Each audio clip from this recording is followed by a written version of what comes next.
Hello and welcome to another tutorial about configuring the SAFE EFI-pro system with the SIG software Safety Designer.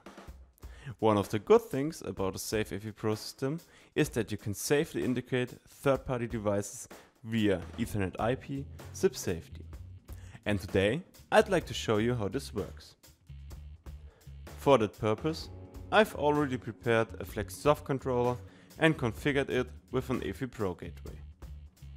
Now we want to add a third-party device. For every third-party device you need a so-called generic profile. So we start by adding one of these to our project. Remember that this works quite easily with a simple drag and drop operation. After that, the generic profile has been created in this way. Double-click on the profile and the device window opens. Here you can choose between importing a file from your file system, importing an example that our safety experts at SIG have pre-configured for you, or enter the settings by hand directly out of the ADS file of your third-party device.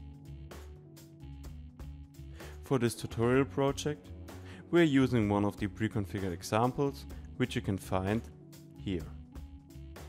For our tutorial, we use the example with the FANUC R30IB robot control.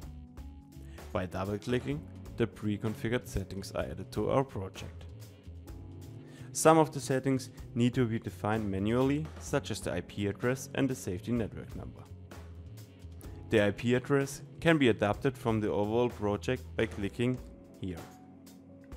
The robot must have the same IP address as the one in here.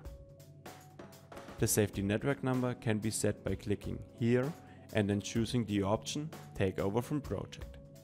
That's it. After you have defined the settings, go back to the main window of the Safety Designer. In the chapter Connection, draw the line from the Flexi Soft station to the generic profile. This way, the components get safely connected. After doing this last step, we are finished. You have successfully created a connection between the Flexi Soft controller and the third-party device via EtherNet IP CIP Safety.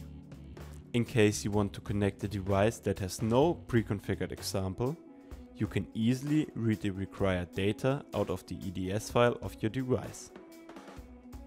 So I hope this tutorial was helpful. See you next time.